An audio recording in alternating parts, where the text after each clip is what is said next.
All right. Well, we are so honored to have you on with us today, David.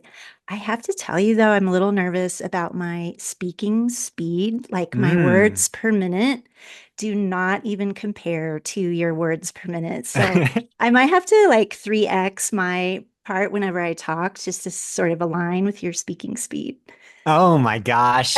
Yeah, So well, maybe you could just like slow down, like breathe a lot and no, breathing's overrated. I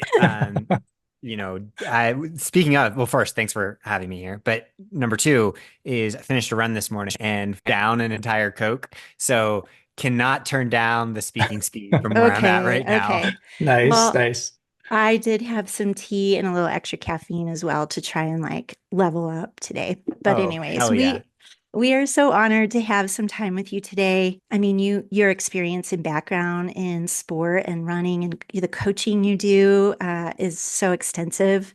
And I know we're only going to touch on a small part of you and Leadville and some other things today, but we're super excited since we talk often on nutrition, sports nutrition, to hear more about your nutrition from daily life in Leadville Hmm. and some other things. So thank you again, and let's dive in. Let's Yeah, do it. I'm so ready to dive. but first, this is let me just claim to fame this really quick, David. I think I can actually keep up with you in only one aspect in life, and that is Hmm. talking speed. So let's go, man. Let's go. Anyway, Megan, let's my wife, had us all beat. So I'm just trying to yeah. keep up with her. Okay, okay. I love it. Well, this is so fast. Obviously, you're an ultra runner. You're such a great experienced athlete, but you have a really interesting sporting background. And I want you to just let our listeners know about the David of the past and how you Yeah. actually got into running and ultra running because I love your background. So hit us up with this. Yeah, so I went to college to play football. Yeah, I was yeah. a big, strong guy, like most football players are, and then was not cut out for football at that level, and ended up quitting my freshman year. And at that point, like my dad had been a cyclist when I was growing up, and I always wanted to pursue lifelong sport, and endurance was the path to that. And I always enjoyed cycling, so I tried to get into cycling, and that was great. But then I crashed a lot, and eventually stumbled my way into running. And it was really interesting because I had a totally different body and type of performance back then, and it slowly changed over time, and my performance changed over time. But I think the big conclusion I've had, after Leadville is that it took all of my whatever talents I had, it took it much longer to express itself than maybe the traditional story that's told. Like, this went with football too. Like, I had to work my butt off for years and years and years to become the explosive athlete that I became. And then similarly, like, it took a few years for things to always start to show in endurance sports. And so it's always kind of fun because everything goes into that, right? Like the nutrition we're giving our bodies, all the training, all the ways we think about it. And when you think about how the body and brain and what you're capable of can be molded over time, like that's the coolest thing for me now at 36 years old, reflecting on, when I was 18, I was just Yeah. a totally different athlete who could kick my ass now, like 20 times over. But I could probably run a little farther than that guy could. Yeah, for sure. I think I have the title for your next book, actually. And Oh I'm sure yeah. you've thought about this, but college football athlete turned champion ultra runner, right? The Yeah. story of David Roche. Oh.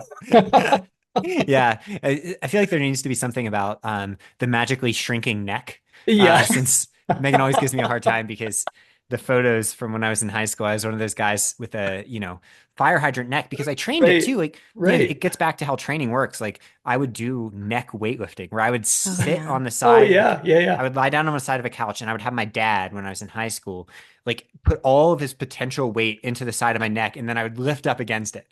And Oh it's my just kind of funny gosh. now because like I'm not even sure I could lift the weightlifting bar now. Yeah. Yeah. What about David, just thinking of your nutrition experiences, like from college days as an Yeah. athlete or just, developing, growing individual to currently in your mid 30s?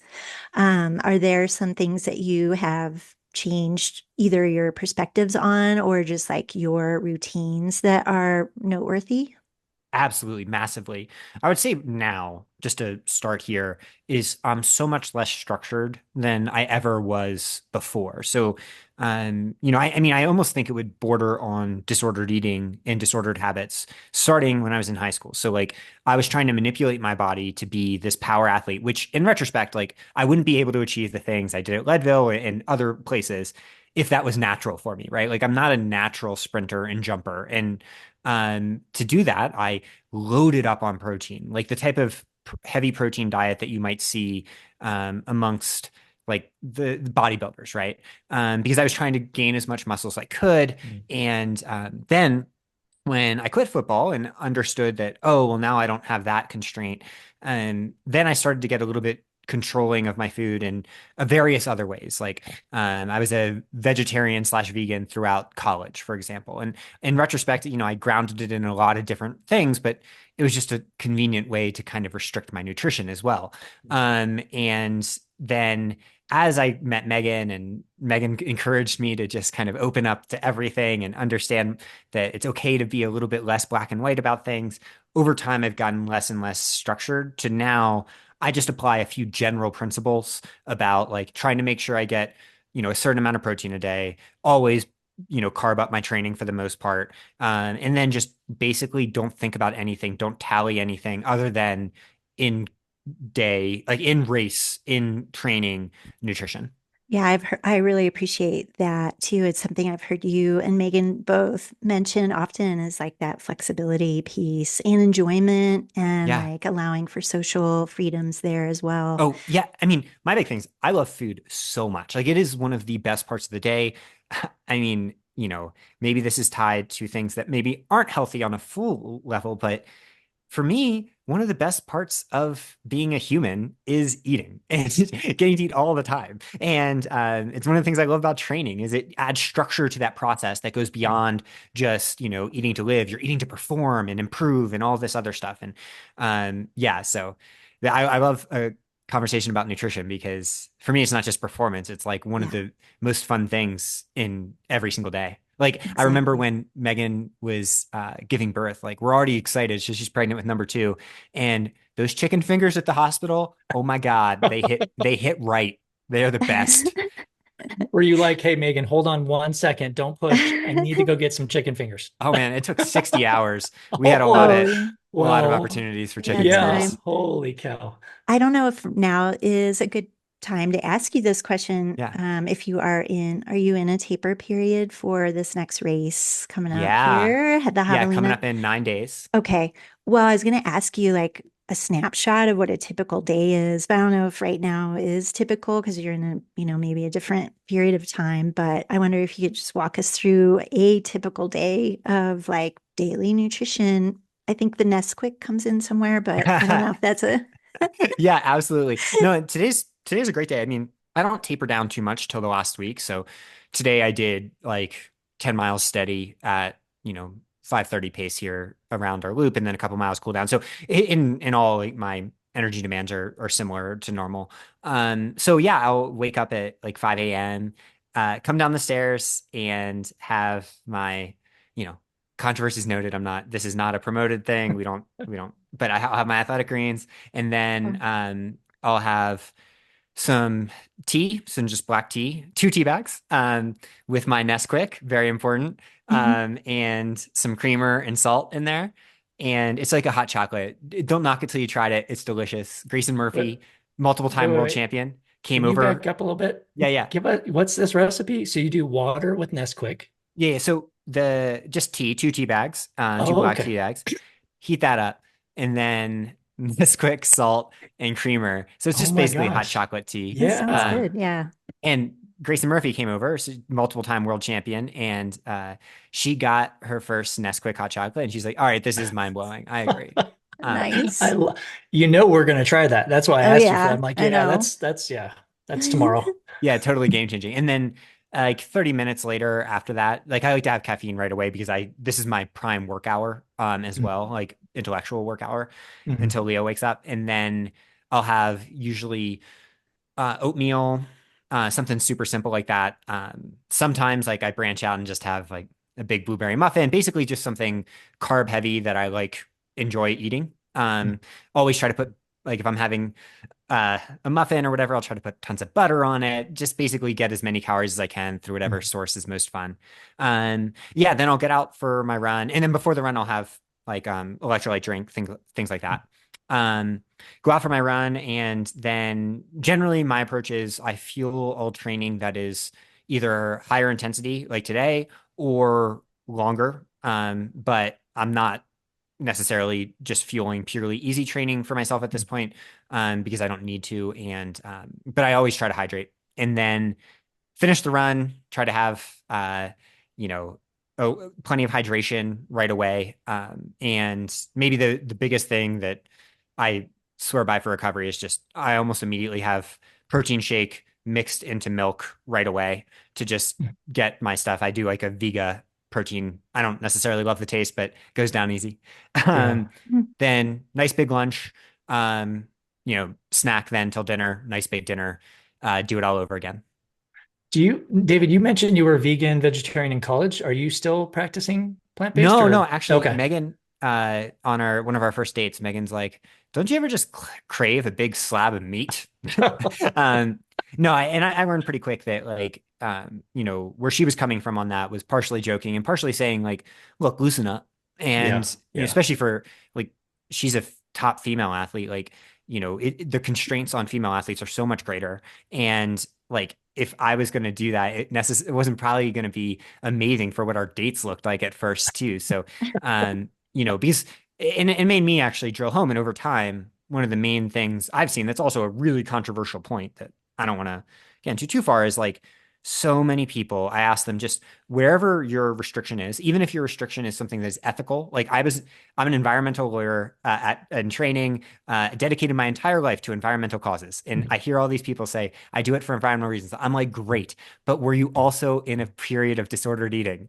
Mhm. Because it's a relevant point of view, right? And for Right. me, I was coming off of football when I made this decision. And, I was at the time, like, I don't like to mention numbers, but I think it's helpful to know, like, I was over 200 pounds of like a, muscly guy. And like, Right. that, which is great. But like, I understood that at the time, like, if I wanted to be an endurance athlete, I probably wasn't going to be able to do that at 5'10" or Right. 5'9". Right. Um, and so, in other words, it just wasn't coming from a healthy place for me. And I uplifted in other people, but yeah, that meat is a part of our lives, though it's not something that we are dogmatic about or anything. We Gotcha. just do it when we do it. You mentioned the athletic greens as a part of your starting your day. Are Yeah, there some other supplements that you include or things that I guess we'll talk about some of yeah, the like sport specific supplements like ketones and sodium yeah, yeah. bicarb coming up, but any other like vitamin mineral combos or things like that? Yeah, definitely. So, just wrote this down because I'm going to Javelina 100, and whenever I go to a race, I make sure I have the lot numbers written down and the Oh yeah. certification status of whatever I Mhm. take. Just because, like, one, when you get tested, you need to tell them what you take, and two, Right. having this information is incredibly helpful overall. It's also just a good exercise to make sure that you're like doing everything above board and whatever. So, okay, let me go through. So, athletic greens, which is NSF certified for sport, that's just Mhm. meant as like, kind of covering my bases as a multivitamin essentially. Mhm. And it's made me feel good over time. And, we got it free. So I like Yeah. it. But, and, to each their own, Yeah. Yes. controversies noted, which we've just become aware of over time. Then trying to think what else. Okay, I'm going to go through. So just turmeric, Mhm. and omega-3 supplement from Momentous. Mhm. Sorry, I should have written this down or had the right list beforehand. Pure Sport ashwagandha, which is so those two are NSF. Pure Sport is Informed Sport certified. I find that ashwagandha, the ultra ashwagandha, seems to help with my cortisol levels. I'm an Mhm. anxiety boy. Mhm. It has Mhm. always made me feel a little bit better when I do have it. Mhm. Um, Twice a week, I do First Endurance multivitamin, Okay. because I absorb iron readily, but still need some of it because my body turns over iron very fast. And Mhm. so it's a very strange physiology where I have low ferritin but very high hemoglobin. Okay. Mhm. So I'm trying to get a little bit without overdoing it. That's also where red meat comes in, and probably Right. why, for me personally, red meat has been really important in ways that I didn't understand until Megan over time said, David, you need to start doing this more because I was always resistant. But now it's like if I don't do that, my ferritin starts to drop, drop, drop. But I can't take enough iron to supplement it because otherwise my Mhm. iron sat goes through the roof. Yep. Okay, I think I'm missing something. No, that's it. And then the things you mentioned, ketones and bicarb. Okay. Okay. Before we dive into some Leadville specific conversation, I was Yeah, thinking of the bike accident earlier this year. And I know that was pretty traumatic on many levels, but I was yeah, wondering in that recovery rehab period of time, did address some other things there for healing from a nutritional or supplement perspective? Anything that you could share in yeah. that period of Oh time? gosh. So the the feed, who is just they're incredible. They sent a like tissue repair kit Mm. at the time, which was Okay. just a protocol of their like Swiss RX stuff. And I was desperate and I trust them. So I Mm, took Mm. that at the time. And essentially what that ended up being is what I talked about now. Like the reason turmeric and omega 3s became such a big part of what I'm doing now is because that was in their kit. And I do think it helped me. And now basically for athletes I coach, like, everyone is so different with like their multivitamin needs or, the types of supplements that work. Like, for some athletes, like ashwagandha might be the terrible thing, or it might be a placebo, who knows? And same goes for things like L-citrulline or whatever, like an amino acid that might be a nitric oxide precursor. Like all that depends on the person.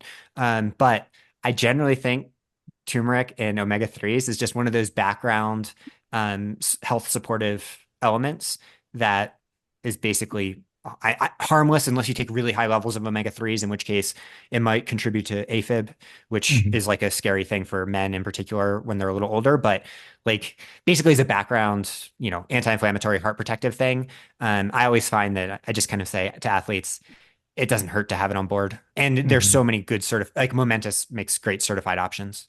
Mhm. right. Yeah, for sure. Perfect. Okay. Are we ready to jump into Leadville? Oh, let's do it.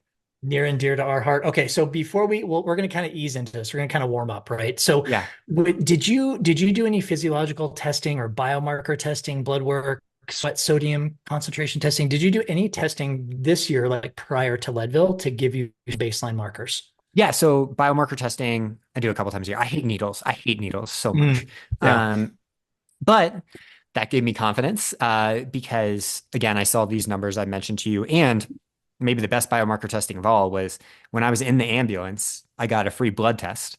Oh, Um, yeah. and I had very high hemoglobin in the ambulance.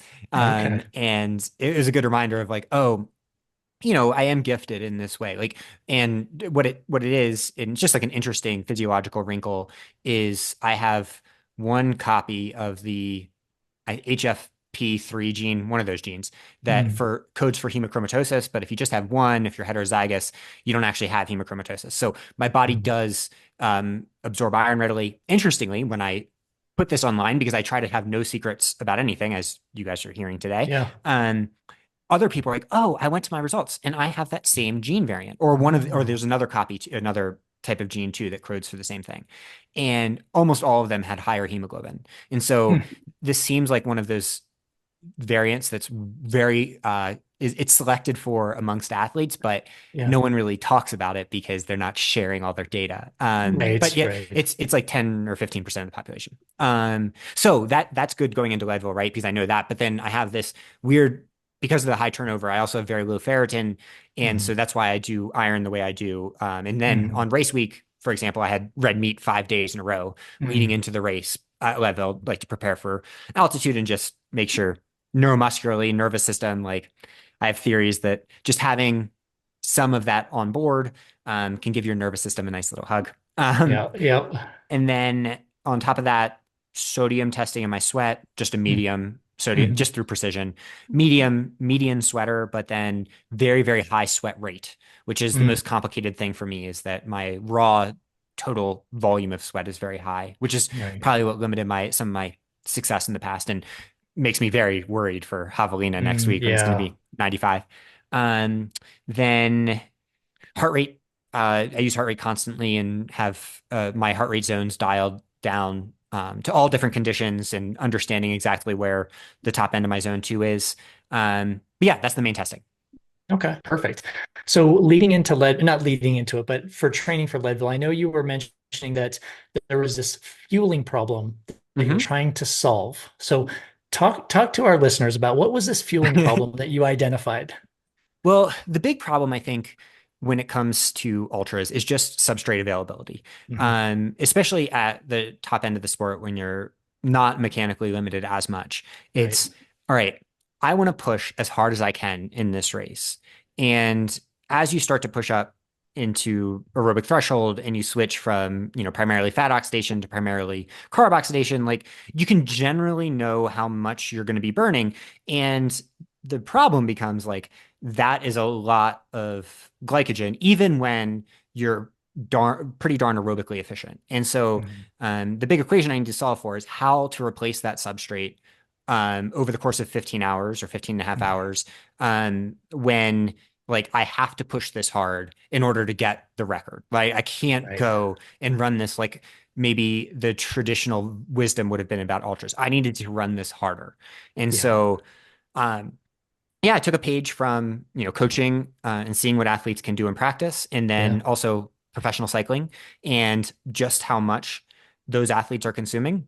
And then also my history, right? Like we started talking about my football history, and it's like, while I might not be as good as like the previous course record holder, Matt Carpenter, one of the best ever Mhm. to do it, Right. um, I might have a better stomach because, Mhm. I used to have 3 protein shakes a day that I didn't Yeah. want to drink.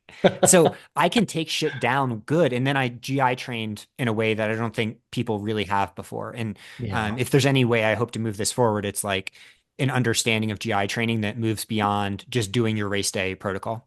Yeah, and that's kind of where I wanted to go too. So well, and let me back up. Like you identified going into Leadville, like this was your first 100 race. By the way, just let's let our listeners know that. And you wanted to get that record, right? You wanted to take Matt's record down. Yeah, yeah, I definitely Yeah. thought my spoiler alert, my prediction was 15:27 and Oh my gosh. I ran 15:26:34. That was like my That is spreadsheet. amazing. And Wow. that's just luck of the draw, but it points out that like, it was a legitimate science-based estimate based on where I knew my zone two efforts would be on that course. The Right, problem is, right. again, my limitation is the same at Leadville that it will be at Javelina next week, which is, can my GI system do it? Yeah. Because like I actually know my fitness can do it at Javelina too. Mhm. And the hard part about Leadville, I think for a lot of people is like it's a vomit fest in the second half. Yeah, totally. And Javelina, like it's going to be harder on me because it's going to be hotter. And so Mhm. that's where the solving of this equation is not about how many gels you slurp, because I think at this point, everyone in the sport knows that. It's like, well, how do you keep those gels down along with all the fluid? And I think the Yes. fluid might be the biggest X factor of all, is like, it's not necessarily the gels. That's kind of a red herring. It's when you Hmm. combine that with, 24, 30 ounces of fluid per hour, which I mean, I sometimes need 36 ounces per hour, like, or even Oof. 40, and Yeah, you're starting to talk about that. And it's like, that is a large, gastric emptying stress. And so exactly. maybe that's the equation in ultras that like, I'm hoping to try to push the limits a little bit of how we understand it. Okay, well, let's go back to the whole gut training because that's what you Yeah. did leading up to Leadville. And just for our listeners, so you know, this gut training is actually a thing. We're not making this up, right? There Yeah, is yeah. actually some decent research, not conclusive research, but there's some research that I love because it's now pushing that envelope a little bit. So causing more researchers to open that window and say, oh yeah, we want to look out or look in that window. So well, number one, how long did you do your gut training where I love the word you use by the way, slurp, because it Yeah, reminds me yeah. of my youth of like, 7-Eleven Slurpees. But Yeah. um, like how long did it take you to do that to learn how many calories your body could actually absorb?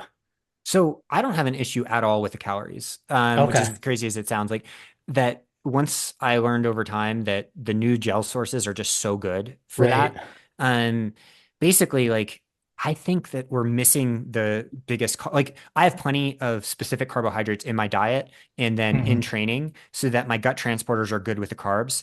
I think Right. the problem is when you mix the carbs with the fluid Okay. and So people that's your get big thing. yeah, yeah. People get the GI overload, and Yep. we focus so much on the carbs per hour that we're missing the fact that it's just a lot of shit to throw down your stomach. Hmm. And so, I saw with myself pretty quickly, like, you know, I could easily take in 3 Science and Sport Beta Fuel gels at 40 grams of carbs each an hour without problems. And then I could throw sports drink on top of that.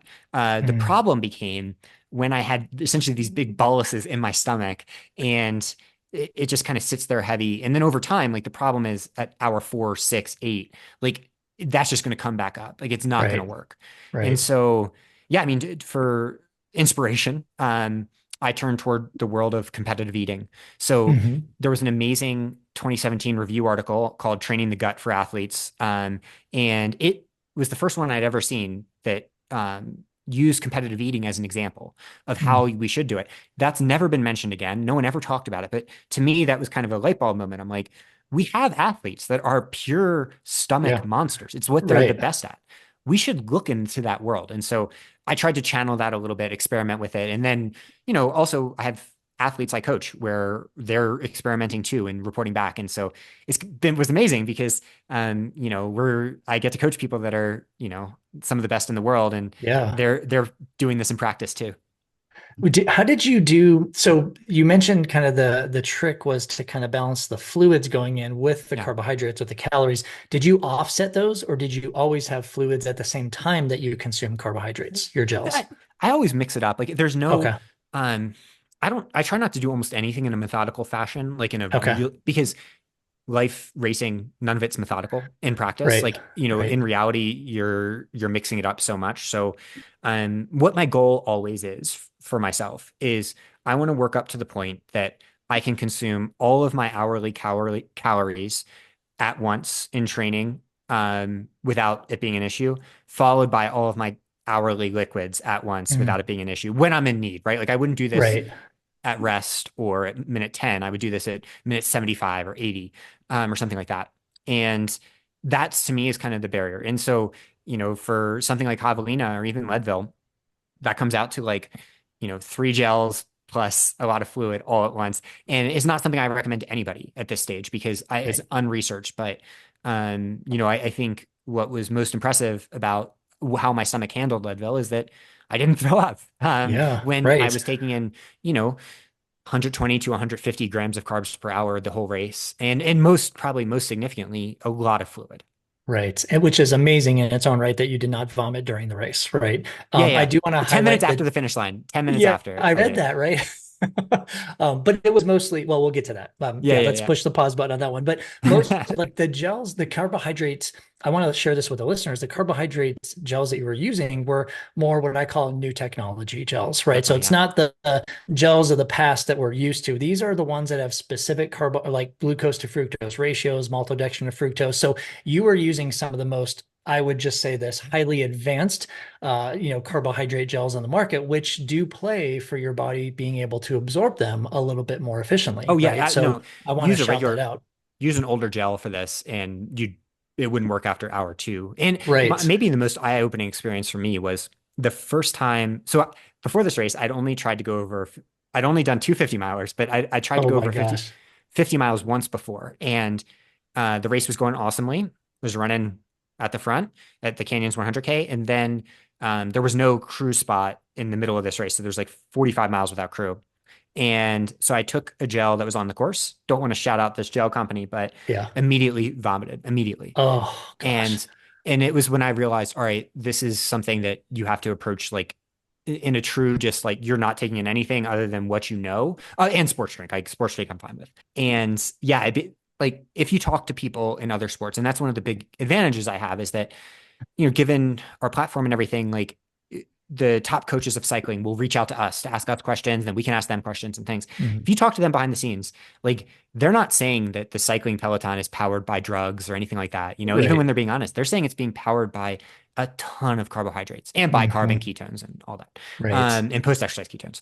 But that for me is like, oh, well, we just have better tech. Like, our Yeah. fueling tech is leveled up, and now a lot of companies are doing it. And I'm partial to Precision and Science and Sport, those two companies. Yeah, it is kind of funny because it does seem like most of the companies are starting to morph into that. If not, I feel like they're going to get left behind pretty Oh, quickly. and Right. it's wild. I mean, there are gels out there still that are goopy. Like, Yeah. I'm like, Yeah. how? I don't understand what's possible because, like, what slurp means is Yes. I just squirt it down past my palate. And Yes. Yeah. I did a demonstration of this to Grayson when she was here, and Yeah. she laughed so hard because literally it's a tenth of a second. Like it's just like a shot, you Yeah. know? And it's Yeah. like, oh, that's just a different world than an old gel, you know? It's basically like taking a little bit of fluid. And Yeah. that's why I can do them so readily. It's like there's no chance of rejection because there's no palate Exactly. fatigue because it never touches my palate. Mhm. Yes. Yeah. Yeah. I kind of feel the gels of the past, you can kind of choke them down. You get that Yeah. gag reflex sometimes because they just sit there in your throat. And you're like, oh, really quick before we go on, because I think this is fascinating because you also coach athletes, Yeah. both at the higher level and more recreational, or is it just at the higher level? Yeah. All levels. Oh, okay. I'm wondering, are you seeing the same, kind of this higher bolus of carbohydrates and this gut training? Are you seeing the same success with less competitive recreational athletes versus the highly competitive athlete like yourself? Because we know the Yeah. physiology is a little different. Yeah. Generally, we don't push, we don't encourage people to push up to Okay. 120 grams of per hour Gotcha. unless your output is also high. Okay. And there's some interesting studies on this from cycling that we Hmm. call on that essentially, if the raw wattage isn't high, once you start to go over 90, the actual like oxidation rates can start to plummet a lot. And so oxidation rates are never going to be that high. Right. But when you're taking in this much, but if you're taking in 120 and your actual like raw muscular work, like if we're measuring in a watts sense, is not a little bit higher, most likely your body's going to start like not oxidizing so much of it that over time that could actually be negative for not just your GI system, but could make you poop and stuff like that. So Right. Mhm. our general rule Exactly. is 60 to 75 is kind of what we aim for to start. And then, the funnel kind of narrows as you go. Then 75 to 90 is a smaller number. And then 90 to 100, 120 is like reserved for people that are really pushing their own limits, their own personal limits, like going hard, Right. doing hard training. And Right. then, over 120 is reserved for crazy people Yeah, like me. special people. Yeah, and just to reference listeners, when he throws those numbers out, he's talking about grams of carbohydrate per hour. Just wanted to reference Yeah. that. So times four Yeah, for calories. yeah, Yeah. yeah.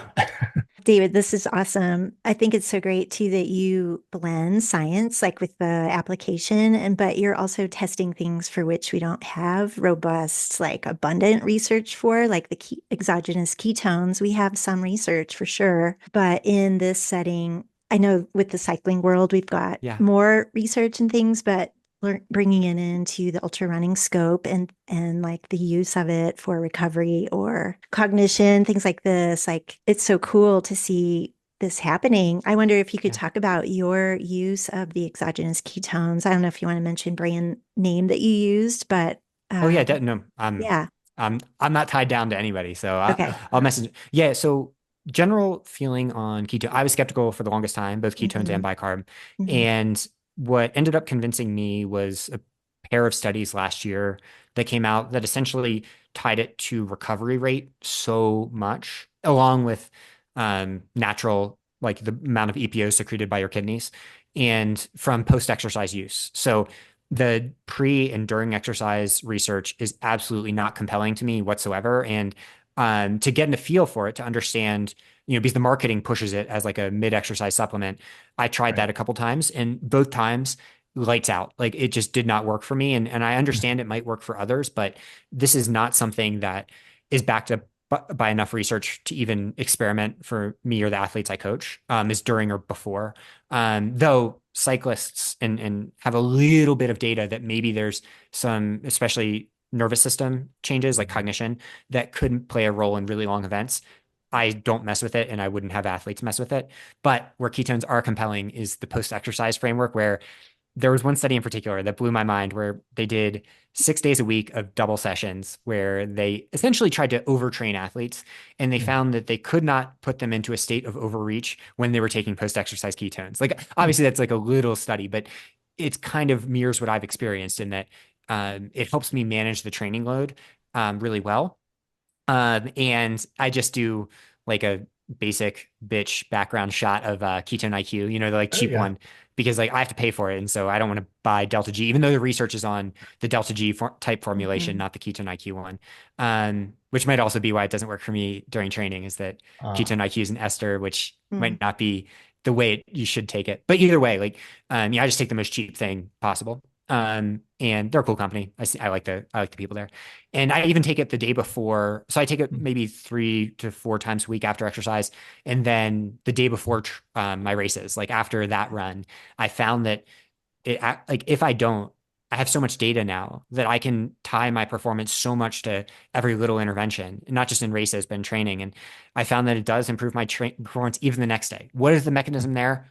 We don't know. Is there a mechanism there? It might Yeah. be random association. But it points out the complication of all of this is that if we're waiting for the research, we're always just going to be waiting for the research to validate what athletes are already doing. Yeah. Totally. Which is why I want to be open because I want everyone to try to, if there's anything to learn from me, to learn from it. But Yeah. then, yeah, Awesome. the other, so that's where I'm at with ketones right now. That is awesome. Thank you for sharing. Similarly, like with the sodium bicarb, I mean, Yeah, the research is there, but like in ultra running specifically, this kind yeah, of newer thing. And so I wonder if you could talk on that. Because I think you mentioned elsewhere that you didn't use sodium bicarb during the Leadville race, but yeah, not during. did you use it quite a bit in training and then like race morning? Every workout, every long run in training for Okay. Leadville. But I didn't start until like I think after the accident, actually. Or maybe it was Okay. before. It was right around there.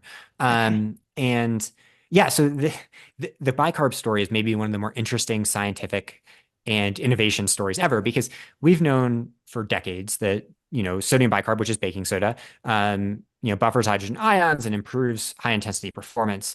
And it wasn't until Martin essentially combined some technological know-how with a good bit of marketing to put it into the public eye more, even though this had been going on in cycling for a while.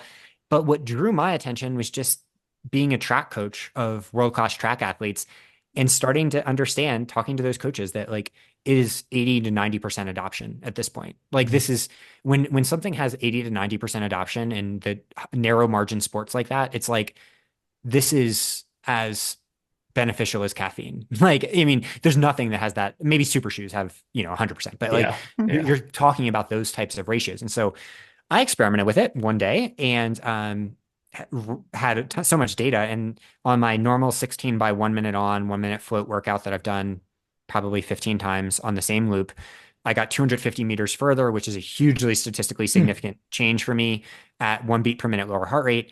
So, shit, this stuff is good, which makes sense. And I Yeah. was okay with that. And but what surprised me is seeing my improvement in performance in longer runs in races when I took it. And it wasn't so specific, like I couldn't tie it to any one thing. Like it wasn't like there was less burn because there shouldn't be much burn anyway. It was almost like my muscles were just working a little bit differently. Like I Mm. haven't cramped up at all. I used to be a cramp boy. That used to be my biggest limiter. Mm. Haven't had a single cramp since I started using it. And there are studies that show elevated blood sodium concentrations when you take it. It's one of the big risks because you're getting this massive quantity of sodium. Mm. But it could play, and maybe what we're seeing here is not the sodium bicarb. Maybe we're just seeing the fact that you're loading up with sodium in a very similar sodium loading way of other protocols. I'm not Mhm. sure. But an interesting study just came out that I think might point toward the most intriguing little element here, which is Killian Jornet at UTMB in 2022 was getting his blood taken for lactate throughout the race.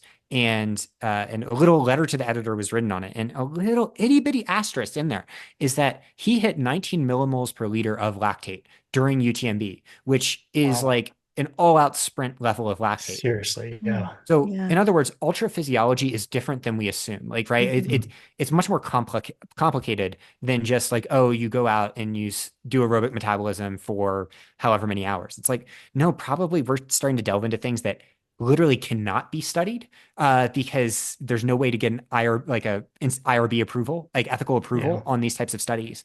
But my guess is it works a little bit more weirdly. And the question becomes, what is like I took it before like a half dose of it of like the max, but what happens when you start taking it during, like Killian did Mm. in 2022 at UTMB? Like there's videos of him taking it, Mm. and that's a place where there are no studies. There probably won't be any studies for quite a while. I haven't personally experimented because I don't get a chance to test it, right? Because I don't go Right. that long in training. So Yeah. it's such a hard scientific problem because Oh, you're waiting on anecdote to yeah. drive your personal thing. And I'm like, I don't have enough chances to drive anecdotes for myself that then I can tell the world. Yeah, exactly. Well, how about caffeine? You mentioned caffeine in there. So what was your strategy with caffeine in Leadville? Early and often. Okay, Yeah, so you yeah, started with caffeine.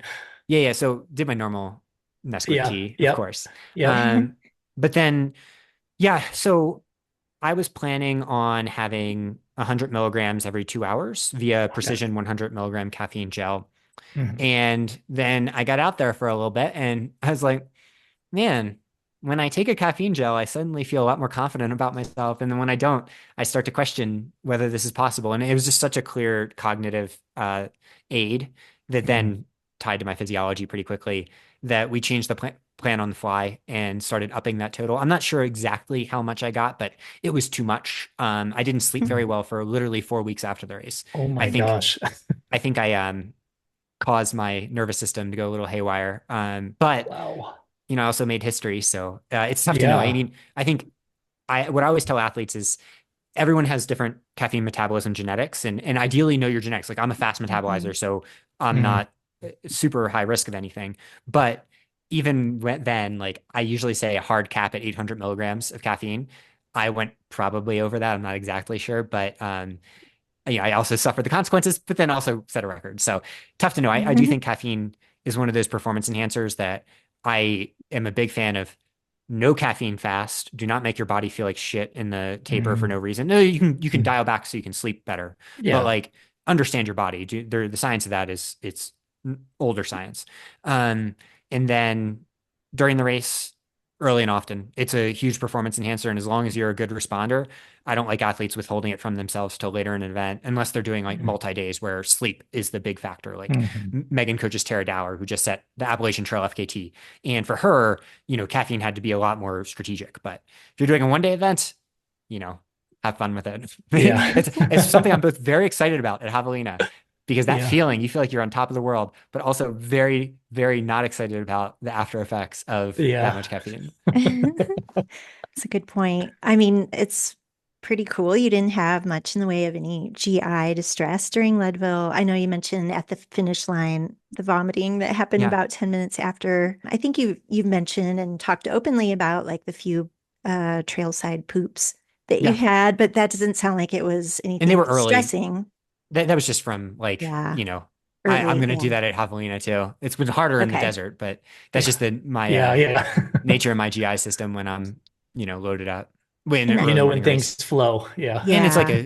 a 4 a.m. start. It's like, Yeah. yeah, and just For Oh, like sure. yeah. have to plan for it a For little sure. bit later.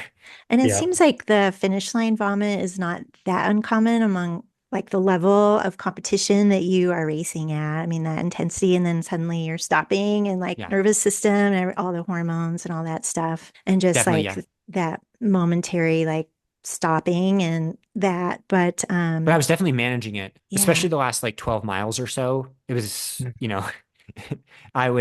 my strategy was when I would had to burp, I would just slow down a lot because you have to control that burp. Yes. Yes. And then as soon as I burped, I would speed up until I had to burp again, which is that's the nature of ultras in general, but I think especially Leadville, like I doubt there's anybody that wasn't playing that game, even people that were Yeah. doing lower carb. Right. Hmm. Yeah. Did you feel it coming at the finish line, or like was Um it a surprise?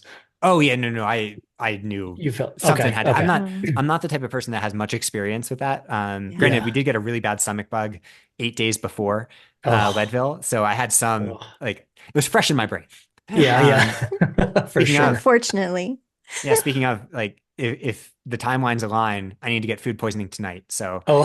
um, Yeah. So your prep for this yeah, Javelina 100, is it any different than how you approach Leadville, or? just training wise, it's a lot more compressed. Right. So, a lot Yeah. more on the specific heat training and getting my body ready for that. Um, but that, which should hopefully help the GI system. I think generally heat training overall is something that even in temperate races makes a huge difference for GI system because having more blood volume improves your body's ability not to shuttle blood away from your stomach, Right. because then you just have more blood on board. So I think everybody should do heat training if you're worried about your GI system. Like just even passive heat, sauna, hot tub, whatever. Oh, for sure. Yeah. But specifically as it relates to nutrition, I emphasized a little bit more the fluid content in GI approach Hmm. solely because like that's my big unknown. Like Leadville, I very confident, not confidently, but like I put it online that like I was going for this record, and I, Yeah. sold myself short a little bit. Like I could do it. This one, yeah, I made my spreadsheet. It predicts a pretty fast time, but the reason that I'm not confident in the same way is like I do not know if I can consume that many fluids Mm, um in that I'll have to when it gets hot out there right. without having issues because of my high Right. and this gets back to the complications of individual Yeah. physiology. It's like I have such a high sweat rate for my size, and my guess is if we lined up, and I know this at least from personal experience with getting to coach a lot of the best athletes in the world, is like the best ultra athletes are often selected for very low sweat rates. Hmm. And whether it's chicken or the egg, or whether it's touching on other mechanisms even that we're unaware of, it actually is indirect and it's just like a confounder. Who knows? But I think that hopefully one of the things I'm trying to do is be like, all right, well, even if you're not gifted in that way, even if you do sweat a ton, you can excel in these races. I don't know if I Yeah. can yet, but I mean, Leadville Yeah. got pretty hot. It was, a lot of people said Yeah. it was one of the hotter Leadvilles ever. Right. So, you know, granted, high altitude heat just doesn't hit in the same way as desert heat. Yeah, Yeah. for sure. Well, this is interesting because I almost want to like fast forward to talk to you about how Javelina went because Yeah, you're yeah, you're kind of setting it up, right? Like this whole fluid question mark. yeah, yeah. It's Yeah, like hopefully it's like one of those like yeah, it's not like a Chekhov's gun or whatever that's like going to be right. used by the third act. Yeah, yeah, yeah. Hopefully it's more like a red herring that ends up not Exactly. being the factor. I mean, Well, I'm hopefully, yeah. I mean the reason that nutrition is so important is like at this point, if this were a fitness test, I kind of know what I could run. Hmm. And the time I could run is like fast. Yeah, Just but it's not, right? Like that's not what ultras are. Like it's so much yeah, more complicated. And I love that part of it, the strategy part of it. But for Javelina, it's really going to come down to how does the heat interact with the fueling? yeah. Because all of my fitness calculations depend on the fueling being high. I can't dial if I dial it back, I'm screwed. Like I can't do what Right. I hope to do. Yeah, So there's a alternate world where I'm like, all right, I'm gonna be more conservative here. yeah. And I'm gonna focus on fluid and dial back the carb intake a little bit and dial back the caffeine and all Hmm. that. And I am gonna dial back the caffeine. I don't want to do that again. But with the carbs. And Yeah, my thing is like, no, that's not why I'm here. Like I'm here yeah, because I want to see where the limits are. I want to learn for yeah. myself, but then also tell the world what I learned, which might be, hey, this has limitations in hot races. Like, let's Yes. reevaluate from here. It's almost like you're kind of Awesome. conducting a science experiment at the same time of being, champion ultra athlete. Oh That's yeah, well awesome. that's so cool because I'm a coach, and Yeah. also like I never expected to be the guy that sets a Leadville course record, and now that I am, I'm like, hey, I always love the case studies, right? Like I've learned Yeah, so Yeah. much from individuals that go out and just that are at the edge because like at the edge we learn so much more than we'll ever learn in a study, totally. and then tell the world whatever it is, like even if it's something Yes. totally different, even if it's one of those Yes. athletes that does low carb, high fat stuff, which I think is scientifically bunk.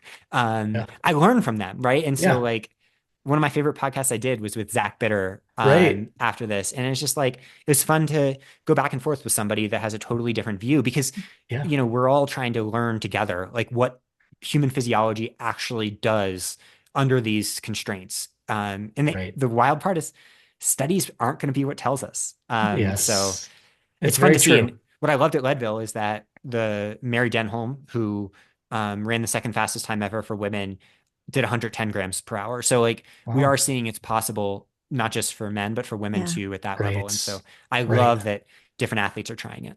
That's cool. Yeah, fantastic. Oh, all right. I kind of want to invite you back for a part two, if you don't mind, after Javelina at some point, because we have so much more to catch up on in addition to how you fare at Javelina and mostly from the fluid intake. But let's give our listeners a quick little glimpse of David and finish with our high five questions. So these are just super quick, super easy, like first thing that comes to your mind. I'm gonna throw the first one at you. You ready? Let's do it. All right. What's a hobby that you've not many people know that you actually like to do? Um, Trying to think of something that's not like okay, what I actually want to say, I want to play video games. I haven't played video games Okay. since I was Okay. in high school, Yeah. but I Hmm. got really ambitious and bought an Xbox last year because I was like, I'm Yeah. gonna play video games, Yeah. and then never turned it on. So Oh, Oh no. at some Oh, point, when our boys are a little bit older, there I'm you gonna go. start playing video games, and I There you can't go. that's wait. Love that's it. awesome. David, what's a book that has inspired you or one that you may gift to others or recommend? My favorite book that I read when I was young, I read it when I was like 7 years old, is Hitchhiker's Guide to the Galaxy. Oh, Because I grew up in a really rural place. Everywhere that's rural in America is kind of similar. Yeah. And I felt pretty constrained by where I was in ways I didn't realize. And then I read this book that not only is about like the cosmos, but it is so silly. And it gave me permission to just be different and be weird in this place that maybe didn't reward that at the time. And yeah, so it's a book I've gone back to maybe 5 times throughout my life, and every time I read it at a different place, and it makes a difference both on how I view the world, but then also the writer I became. And Mm. writing is what kind of laid the groundwork for everything that happened with coaching and everything else. Like it all came through writing, and so I owe that book a lot. awesome. That's awesome. All Yeah. right. This is kind of a fun one. What are your favorite toppings on top of a cheeseburger? Oh, yeah, yeah, yeah. So we go to Wild Pastures Burger Company here in Boulder. Mhm. It's called they came over to us at our table the other day and said thank you very much because we've talked about it on our podcast. Yeah. And so many people say that they heard about this place from our podcast. Love it. But yeah, so they do like a double cheeseburger that has like cheddar cheese throughout, and then I just keep it simple. Then on top of that, I just do ketchup, pickles, and that's it because it's so delicious. Like Okay.